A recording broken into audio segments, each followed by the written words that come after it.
You can ask. What are you doing? It's self-explanatory, isn't it? And you are with what company? I don't answer those type of questions. Call the police, huh? For somebody for recording on a public sidewalk? Don't you think that's wasting resources? Check the area of Optical Ave, the area of Sampson Manufacturing. Took one of their employees called 911 and advised there was a male in a yellow coat that was standing on the side of the road, appeared to be filming their business. The RP did approach him and asked him to stop, but he refused, and she said he became hostile towards her. Hostile? He was last seen walking down Optical towards Route 101.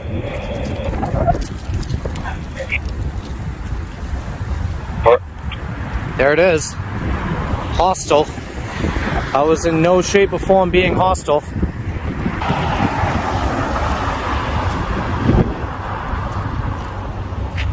There's another one behind me. 2 units.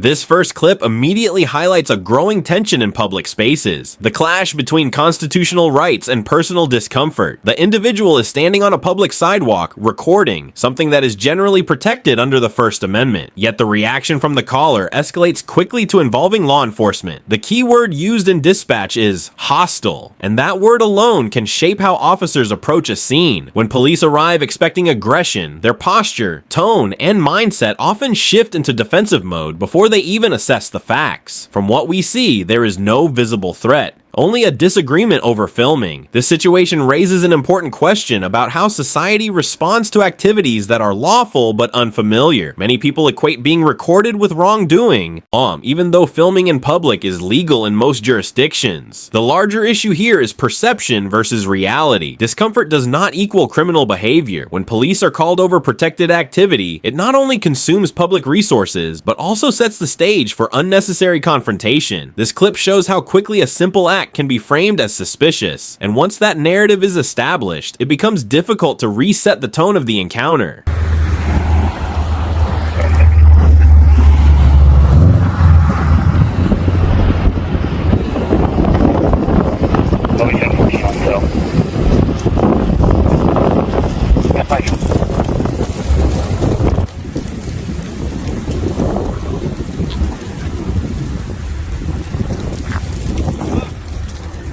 I don't know, they must have called, right? Alright, go talk to them, man. Go talk to them, they called you. 479 HOC, today with 1 to Superior Court. What's going on? I don't know. You gotta talk to the calling party, man. Yeah, what's your name, badge number? Do you have a name? You see it right on my name tag, right? What does it say? I can't see it. You tell me. I don't know. You want to be professional and give me a name and badge number, or? You want to tell me what's going on? No, I already told you. Alright, but you haven't gone on that property. I'm not going to answer that question. I told you go talk to the calling party. Go talk to the calling party. I don't have to do what you tell me. No, you will do what I tell you. I don't have to do what you tell me. Yeah, you do. You work for me. Remember who you... I don't work for you. Yes, you do. Are you the city of Keene? What? Are you the city of Keene? Am I the city of Keene? Yeah. No, where's your pension and shit go? Where's that go? From the tax-funded dollars, right? Right. Get it right, dude. Remember who you work for. What's your name and badge number? Stop being a little tyrant. Yeah, mine's right here, too. I knew that was coming. Yeah, right here. That's my name. What is it, good child? Listen, don't obstruct the traffic. You must not have been a good child. I don't need your directives, good child. Bye, bad child. See you later. Yep, thank you for the directives, dude. Don't kick your wife. Don't kick the dog. Piss in yellow snow. Yeah. Don't do any of that, buddy. What's your name, badge number?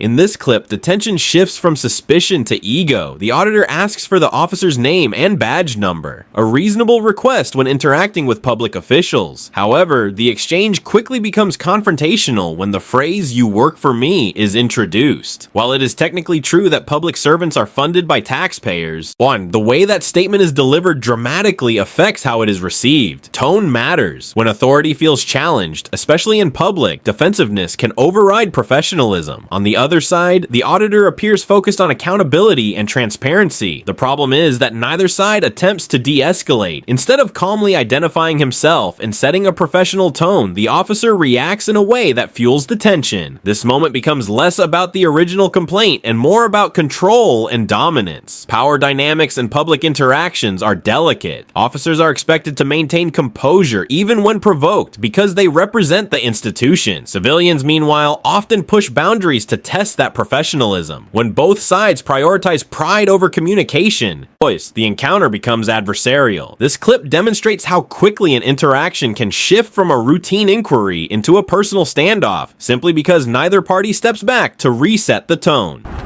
We don't have badge numbers to keep. We have ID numbers. What's your name? Palmer. Palmer? Awesome. Yeah, professional. You can learn something there, buddy. Yeah. Yeah, you look like shit right now for Keen. Just to let you know, for not even identifying yourself. What do you look like? I look better than you. Putting you in your place right now, ain't I? Oh, you certainly are. Oh, I am. You certainly are. I know. I don't know. I already told you go talk to the calling party. See what they have lies to tell you about. The RP did approach him and asked him to stop, but he refused, and she said he became hostile towards her. Said that you were getting aggressive with people. Yeah, I heard it. It said hostile, right? Yeah. Yeah. You are with what company? I don't answer those type of questions. Call the police, huh? So I'm just coming to get your side of the story. I don't have a side. He's got a bad side, though. Yeah, I know. All right. All right. Good child. What a name. Hey, don't obstruct the street, buddy. Where's your lights? You obstruct the streets. What about your lights, buddy? What about the lights? I don't know. Your lights aren't on. So? Let's take a look in your Can you vehicle. Yeah, sure. Oh, you're dismissed there, good child. Bye, asshole.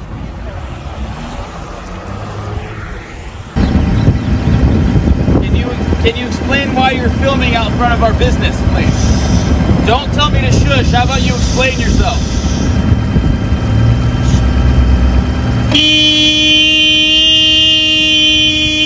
Can you guys explain to me what... This clip introduces a critical turning point, the mention of firearms. The business representative states that the individuals filming are armed. Regardless of whether the weapons are legally carried, that single detail significantly raises the perceived risk level. Officers responding to a call involving armed individuals will naturally heighten their awareness and caution. The issue here is the difference between lawful possession and threatening behavior. In many states, open or concealed carry is legal, and simply having a firearm does not constitute a crime. However, for someone unfamiliar or uncomfortable with firearms, the presence of a weapon can feel inherently dangerous. That perception is then passed on to dispatch and ultimately to responding officers. Framing plays a powerful role in how situations unfold. People filming sounds routine. People filming with guns sounds volatile. The distinction matters. Ideally, officers should separate emotional context from legal reality and assess the situation objectively. But when heightened language enters the equation, tension escalates before dialogue even begins. This clip shows how quickly lawful behavior can be perceived as threatening, not because of action, but because of fear. It underscores how critical it is for law enforcement to remain grounded in facts rather than reacting solely to how a complaint is framed. What you're doing, please? Do you speak English? No, I'm not gonna shush. You guys are in front of our business. What are you guys doing here? All right, I'll call the police. How are we doing? No, don't shush me.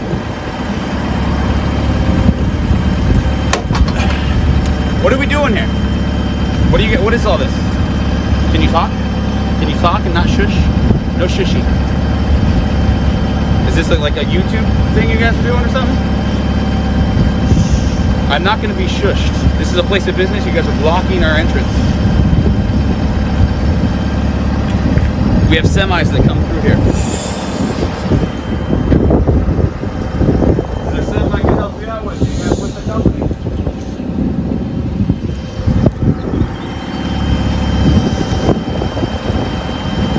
If you guys really just want to film me that bad, then I guess that's what we're going to do until you explain yourself.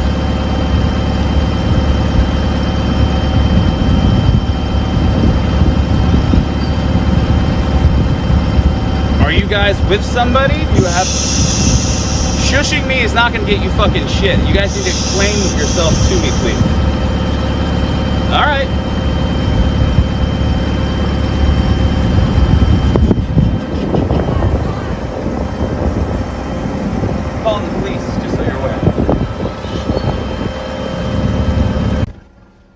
Here we see a legal gray area come into focus. Why? The sergeant asserts that because the individual is carrying a taser, he must provide identification to prove he is not a felon. This brings up Fourth Amendment concerns regarding unreasonable searches and seizures. In many jurisdictions, police must have reasonable suspicion of a specific crime before compelling someone to identify themselves. Simply carrying a legal defensive tool does not automatically establish suspicion. The core question becomes, what articulable crime is being investigated? If the officer cannot clearly explain that, then the demand for ID may appear unjustified. On the other hand, officers are trained to ensure compliance with weapon restrictions, especially when prior felony status could make possession illegal. The tension here lies in the balance between officer safety and constitutional rights. A clear, calm explanation of the relevant statute could have de-escalated this interaction. Instead, the exchange turns confrontational because the legal basis is not clearly communicated. This clip emphasizes the importance of legal literacy on both sides. When citizens understand their rights and officers understand the limits of their authority, interactions are smoother. When clarity is missing, distrust grows. The law requires more than suspicion. It requires justification.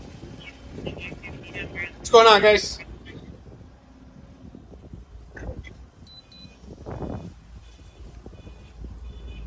Excuse me. Yeah. You guys are filming our front of our building, and they're filming everyone going in and out. And when I went to ask them what they were doing, they wouldn't reply. And I noticed they have guns. So they're strapped, and when I asked them what they're doing, they just went shh. And they're making a lot of hand gestures toward me, but I don't know what they're doing in front of our business. Right here. This one here? Right here. All right. So what's going on, guys?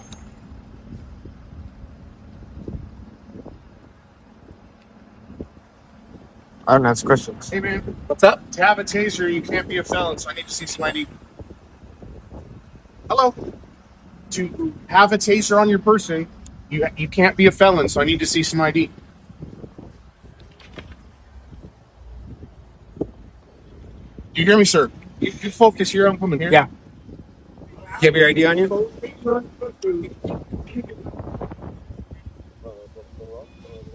have your ID on you? I don't need to show you my ID. What's that? If you have a Then taser on you, you haven't gotta show ID. broken the law.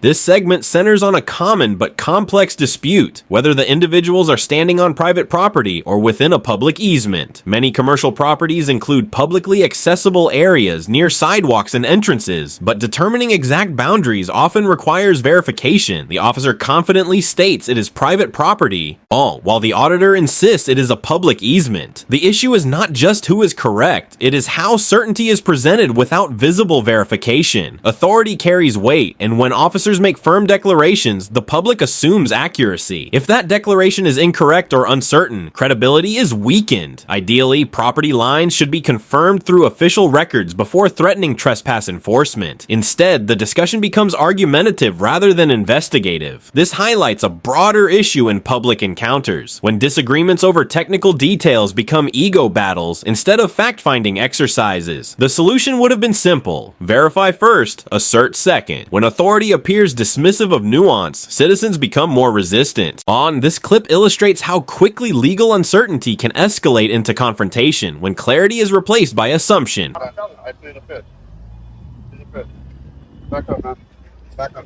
I can walk with you just like you're walking. Back up. Back up. I can walk with you just like you're walking. Back up. Back up.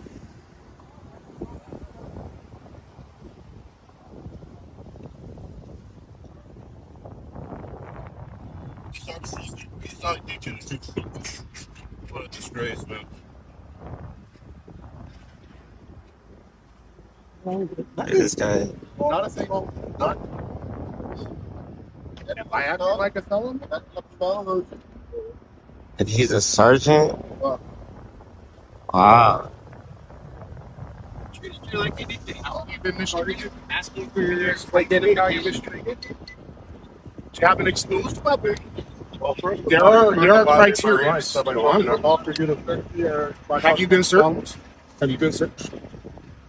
Have you been searched? You're not going to search me. Even if I was, you're not going to search me. I don't give a permission. Have you been searched? I don't give you permission. Have you been searched? I don't give you permission. He's a sergeant? The disgrace.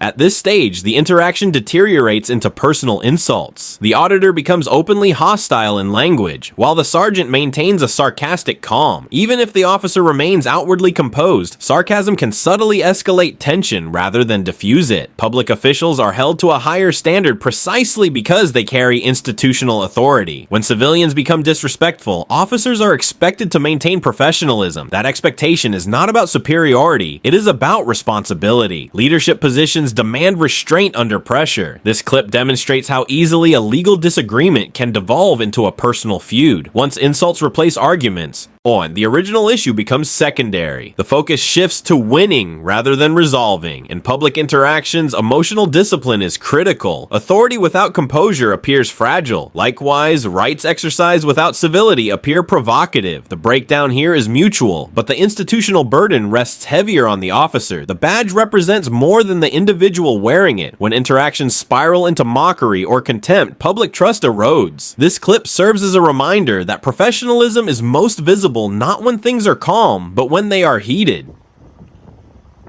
Just stay here with me. You can see it. You can see it. Your name is? Yes. It says you don't know what the name of bathroom is? All of a sudden, you can see it? Right there. Oh, your name is right there? Yep. Oh, me sure it's right there. That's what the All the way right here. Yeah, that's great, man. Yeah, this is great. You're a nice person. I know I am. Sure, you're a nice person.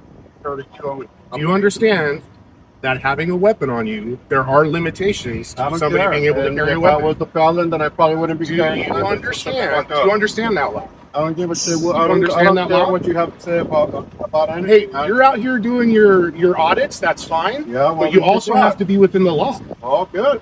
just like me. Until I So broke do the you. law, then you have the right to search me and Okay. find out what my ID is. Well, this is their property. If No, they it's don't not. want you This on is it, a public sidewalk. This is a This public is not- easement. this is not a public easement. Don't be stupid. This is a public easement. You don't This know where is not. property You were lines standing begin? on the grass. Were You you don't know not? where property lines Were you begin standing or on the what? grass? That's still public You're standing easement. on the grass. That's still public This easement. is a public easement. No, Shut it up. isn't. Man, you're such an uneducated sergeant, man. What's wrong with you?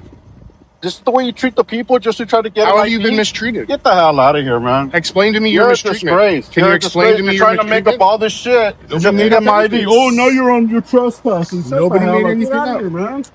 Get out of here. This clip captures a high-stakes moment where the auditor openly challenges officers to make an arrest. This tactic is often used in activist-style encounters, where individuals test the limits of police authority. From a legal standpoint, all officers must carefully assess whether they have probable cause before making an arrest. A wrongful arrest can lead to civil liability for the department and the city. The dynamic shifts here. Earlier aggression transitions into caution. When officers cannot clearly articulate a crime, arrest becomes risky. This moment highlights the checks and balances built into the legal system. Authority is powerful, but it is not unlimited. Judicial review exists precisely to evaluate whether police actions meet constitutional standards. The challenge issued by the auditor forces the officers to consider the legal consequences of escalation. This clip underscores the importance of restraint. Not every confrontation requires forceful resolution. Sometimes the most disciplined response is to step back when the legal threshold has not been met. Accountability mechanisms shape decision-making in real time. Get out of here. Get out. What's the next stop? Come on. Chill it out.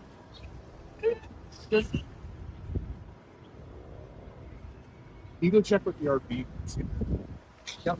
Oh, now you want to check with the RP? Oh, yeah. Check with anything else that you get going on.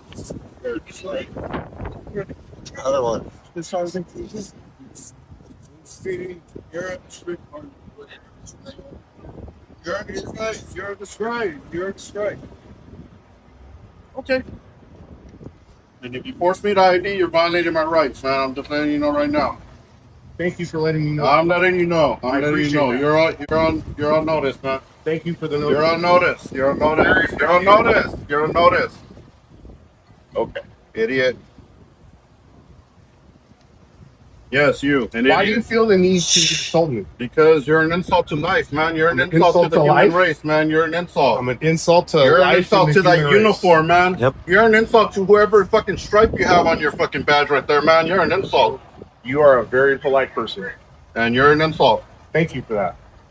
You're an Another insult one to up. life. 381, I show you for the. Gonna go visit your department again. It's been a while, huh? Please. Anytime. Yes, sir. Anytime. Remember that Irvine fucking video, dude? Yeah. You guys want the attention. He Anytime. loves it. He loves it. Come on, what violation we got, man? What you discover? What did the RP say? Tell the stars. We're good. Arrest us. Have a good day. Big rock, bitch. You're a disgrace, man. Told you There's you're working no need. ideas. There's You're a no disgrace. Kick the fuck on, There's man. no need. Get out of here. Okay. There Kick is a rocks. need because you're a disgrace.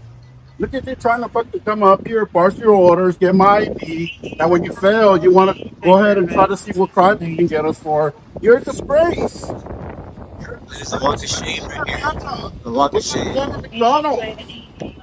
You know, the junkyard fire, you can use other tools other than weapons. The final segment reflects the broader implications of encounters like this. Recording in public is generally protected. Lawful weapon possession in many states is also protected. However, exercising rights can be done with either calm confidence or deliberate provocation. Similarly, law enforcement can respond with measured professionalism or defensive rigidity. The tension in this video stems from both perception and pride. Rights are powerful, but they are most effective when paired with composure. Authority is necessary, but it is most respected when exercised with clarity and restraint. This encounter ultimately illustrates how quickly misunderstandings escalate when neither side prioritizes de-escalation. Viewed public trust in institutions depends heavily on everyday interactions like these. While legal rights form the foundation, behavior shapes the outcome.